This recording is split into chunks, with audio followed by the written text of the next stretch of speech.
What happens when a top reporter tries to expose a rising political star, only to have her own tactics turn against her? You won't believe how the tables turn, leaving the world stunned. Greta Harper had been plotting this moment for weeks. She'd sharpened her claws, honed her rhetoric, and now, sitting across from her target, she was ready to tear into Karoline Leavitt, the rising Republican star. It wasn't personal. Greta's job was to dismantle politicians like Karoline, especially the ones with controversial views that made great headlines. And Karoline? She'd recently given a speech that stirred the pot, more than a little. It was an opportunity too good to pass up, a chance for Greta to get her hands on the kind of story that could make her the queen of liberal media. Karoline had spoken at a rally, one of those classic right-wing displays where the crowd cheered, the sound bites flew, and the rhetoric rang with all the right populist chords. And as far as the Greta was concerned, that was an invitation to walk into her world. The woman was young, ambitious, and had a knack for getting under the skin of just the right people. Perfect. She was ripe for the picking. Greta had invited Karoline onto her show, certain that this would be a cakewalk. With her years of experience, she knew how to corner politicians and make them look like fools on live TV. This was going to be a slaughter. She was going to expose every single hole in Karoline's argument, every inconsistency in her rhetoric. Karoline would be speechless by the end of it. Or so Greta thought. The cameras rolled, the studio lights blazed down on them, and Karoline sat across from her, a calm, composed figure in her crisp blazer, looking like she was ready to take on a war, and yet the feeling in the air was electric. Greta was ready to pounce.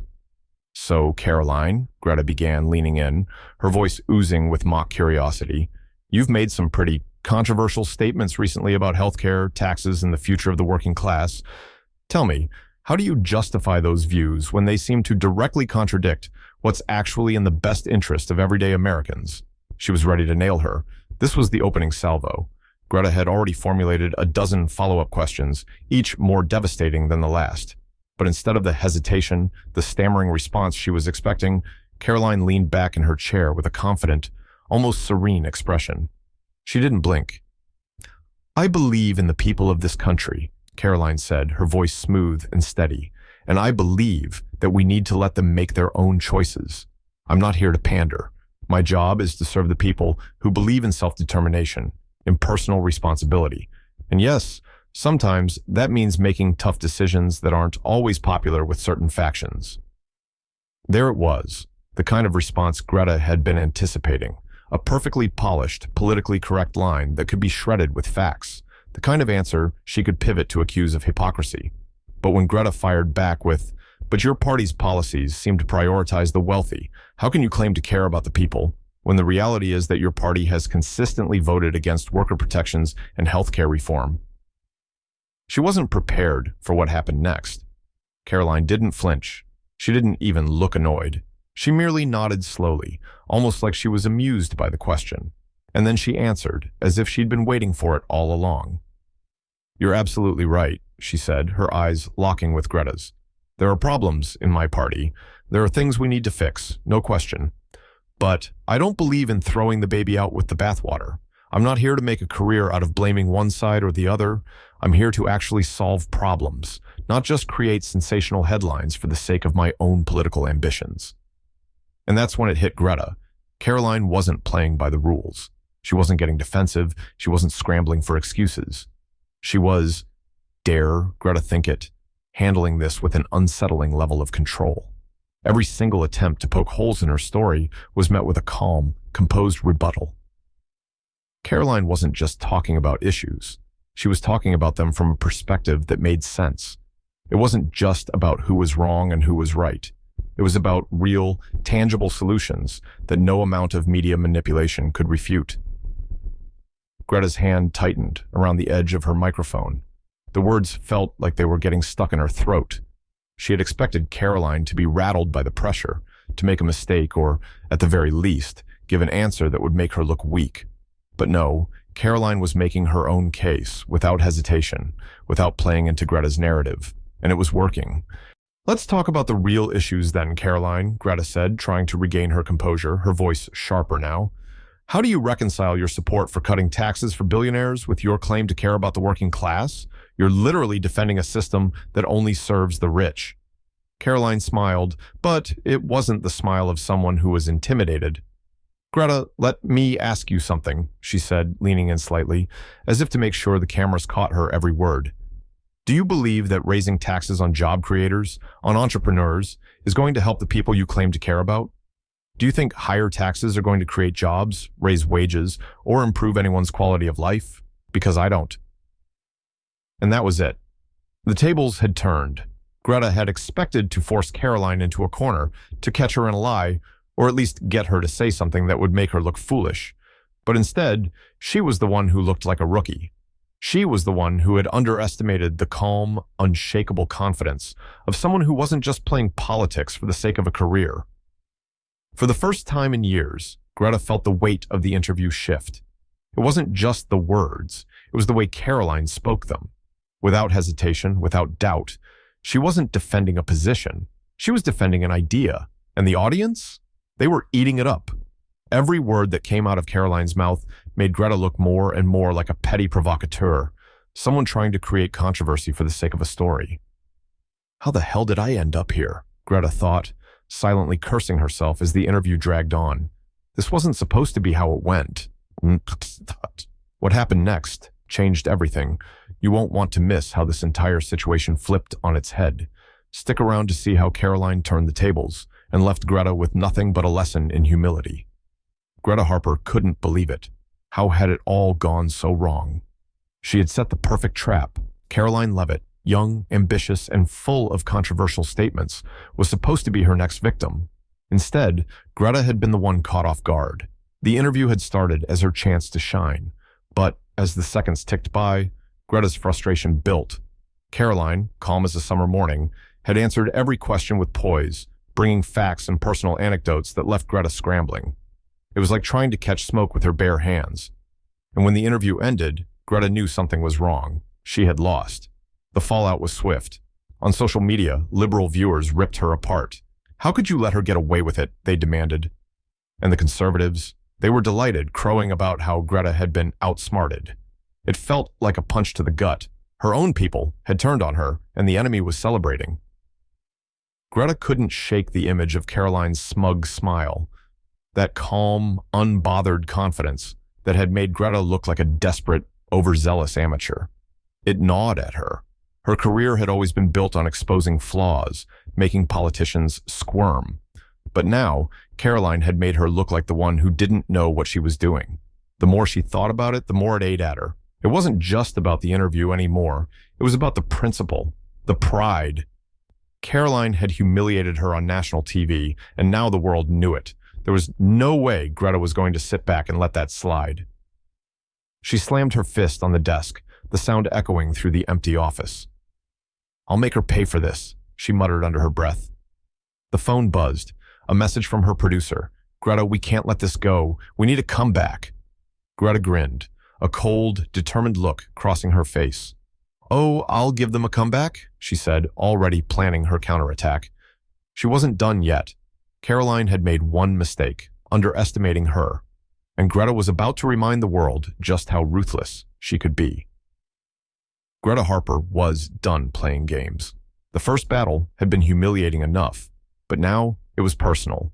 The world had seen her fail, and the sting of defeat was sharper than she expected. But she wasn't about to let it end like that. No, she would claw her way back, no matter what it took. Greta dove headfirst into Karoline Leavitt's past. It didn't matter how far back she had to go. She wasn't going to rest until she found something, anything, that could ruin Karoline's polished image. She combed through old interviews, speeches, social media posts. Anything she could twist into evidence of hypocrisy. Karoline had to have a skeleton in the closet. Everyone did, right? The deeper Greta dug, the more obsessed she became. She found a few old, offhand comments Karoline had made years ago, some conflicting statements about policy, small things really, but enough to make her look inconsistent, enough for Greta to pounce on. She could practically hear the sound of Karoline's reputation cracking under the pressure. But there was more. Greta made the trip to Karoline's hometown, hoping to dig up dirt by talking to locals. People loved gossip, right? Surely someone would spill something juicy. Greta didn't care if it was small-town drama. She just needed a win. She sat down with one of Karoline's former opponents, a man who seemed all too eager to trash her.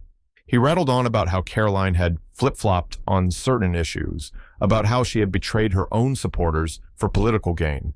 It was the kind of story Greta had been waiting for, the kind of story she could spin into a scandal. Her heart raced as she sat across from him. He was practically handing her the weapon she needed to destroy Karoline. Greta felt the blood rushing to her face. This was it. She had the ammunition, and this time, nothing was going to stop her. But then, as always with Greta, reality slapped her hard across the face. Karoline Leavitt didn't flinch. She didn't back down. Instead, Karoline went public, calling out Greta's manipulation before the story could even break. With a cool, confident smile, she dismantled every claim Greta had tried to put together. "I stand by every word I've said," Karoline declared, "and if anyone wants to try and twist the truth, they'll fail. My record speaks for itself, and I'll let my actions answer for me." Greta watched the video from her desk, her jaw clenched so tight it hurt. The world was seeing Karoline as the calm, reasoned one, and Greta as the desperate, aggressive journalist grasping at straws. It was like a punch to the gut. Karoline's words were sharp, precise, and unshakable. And in that moment, Greta realized the truth. Karoline wasn't just winning the battle. She was crushing it. But it wasn't the words that made Greta's blood boil. It was the certainty, the unwavering confidence in Karoline's stance. The fact that Karoline wasn't even bothered by Greta's attacks. Greta had spent weeks digging into her life, pulling at every loose thread, and Karoline hadn't even flinched. How could this woman be so unbothered? Greta slammed her fist on the desk. Her eyes blazed. The rage inside her was almost suffocating. She had tried to tear Karoline apart, and instead, Karoline had come out of it stronger, more untouchable than ever. Greta couldn't accept it. She wouldn't. She had to win this fight. Her mind raced, plotting her next move. She couldn't back down now. No matter how many times she lost, no matter how many times Karoline shut her down, Greta wasn't going to let it go. The rage was her fuel. She would find a way to destroy Karoline. It wasn't just about the story anymore. It was about her pride. She stared at the screen, her fingers twitching as she typed out a message to her team. "We're not finished here. I'm coming back for her. This time, we're taking no prisoners." Greta's eyes gleamed with a dangerous resolve. Karoline had no idea what was coming next. Greta Harper sat back in her chair, staring at the screen with the same hard look she'd had after every failed attempt. But this time, something was different. Karoline Leavitt wasn't just winning. She was thriving. After all of Greta's relentless digging, the smear campaigns, the interviews, the manipulation, Karoline had stood tall and unapologetic. And now, in her most recent speech, she'd done the one thing Greta never saw coming. She had turned the tables. Karoline had delivered a masterclass in integrity, standing before cameras in the world, speaking with unwavering clarity about the importance of maintaining dignity and honesty in politics. In a world drowning in lies and opportunism, Karoline had made it clear that she wasn't about to bend to the system. No tricks, no manipulation, no half-truths, just raw, unshakable truth. "I won't apologize for sticking to my beliefs," Karoline had said, voice strong and confident. "I've been attacked for standing firm in my values, but that only shows I'm doing something right. When you stand tall, the ones trying to tear you down only reveal their own weakness." That speech, it was a moment of power, a statement of defiance. And for the first time since this whole ordeal started, Greta realized that this raw, unflinching honesty was something she couldn't fight. The media caught fire. Karoline's words reverberated across every platform. Whether they agreed with her politics or not, people couldn't deny the truth in what she was saying. The liberals, the conservatives, they all felt it. Karoline had become something more than just a politician. She had become a symbol of resistance against the very tactics Greta had tried to employ. Greta's calculated attack had backfired. The narrative had slipped from her control. Now, instead of Karoline being painted as a puppet of the system, it was Greta who looked like the villain, snarling, desperate, twisting facts to suit her agenda.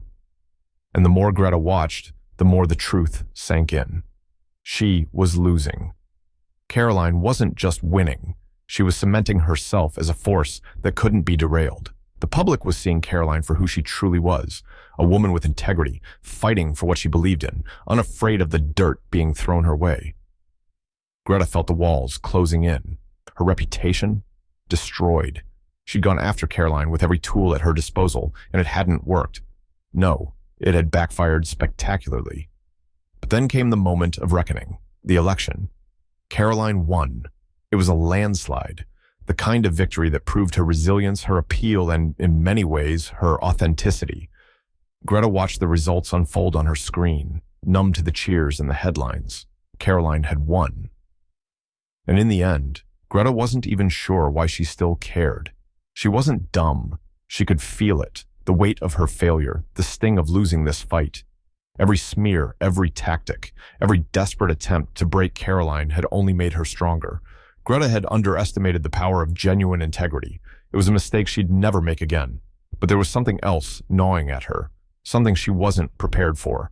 As Karoline made her victory speech, Greta sat quietly in her office, the hum of her computer the only sound in the room. For a fleeting moment, she could almost feel a sense of respect for the woman who had been her enemy. Karoline hadn't just played the game, she had changed the rules. Greta knew she had been outclassed, but strangely she felt satisfied. In all her years of chasing scandals and trying to tear down others to make her own name shine, she had never encountered anyone like Karoline. No amount of mudslinging had been able to tarnish the one thing Greta hadn't counted on, the truth. It stung, it hurt, but Greta couldn't help it. She admired Karoline. Greta had tried to destroy the very thing she couldn't stand to see, someone who stood by their principles no matter the cost.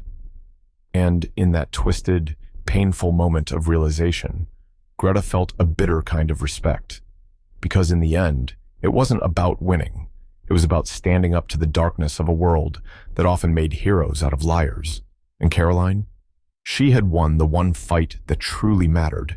As Greta sat back, defeated, she whispered to herself, "You were right.